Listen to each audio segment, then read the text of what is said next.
रायगड जिल्ह्यातील पेण तालुक्यातील ISO प्रमाणित ग्रुप ग्रामपंचायत दुष्मी खारपाडा या ग्रामपंचायत हद्दीतील वडमालवाडी आदिवासी वाडीला स्वातंत्र्याच्या 76 वर्षापर्यंत रस्ता नव्हता। एका बाजूला वन विभागाच्या जाचकटी तर दुसऱ्या बाजूला आदिवासी सुविधांसाठी कायम निधीचा अभाव अशा चक्रव्यूहात अडकलेल्या वडमालवाडीला रस्त्यासारख्या मूलभूत सुविधेपासून वंचित राहावं लागलं होतं। अखेर वर्षानुवर्षांची पायपीट थांबवण्यासाठी आदिवासी महिला बचत गटानं पुढाकार घेत 2022 मध्ये दुष्मी गावातील प्रेरणा संस्थेच्या सामाजिक कार्यकर्त्या मानसी पाटील यांच्या माध्यमातून आदिवासी समाजाच्या मूलभूत हक्कांसाठी लढणाऱ्या ग्राम संवर्धन सामाजिक संस्थेकडे रस्त्याचा प्रश्न सोडवण्यासाठीची मदत मागितली।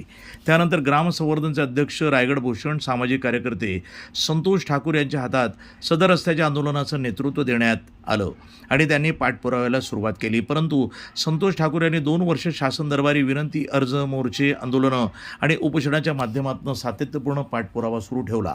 शेवटी वाडीतील आदिवासी बांधवांच्या एकीमुळे वन विभागासह इतर सर्व शासकीय कार्यालयांचे कायदेशीर सोपस्कार पूर्ण करत अखेर वर्षानुवर्ष दगडगोट्यातनं होणारी पायपीट थांबवून सिमेंट कॉन्क्रीट रस्ता मिळवून घेण्यात आला।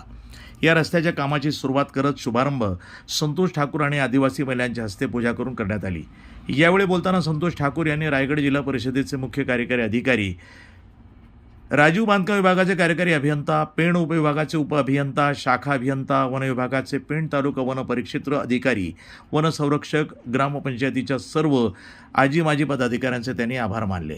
दरम्यान हा रस्ता झाल्यानं वडमालवाडी आदिवासी वाडीतील बांधवांमध्ये मात्र आनंदाचं वातावरण पाहावयास मिळतंय। NTV news Marathi, Raigad.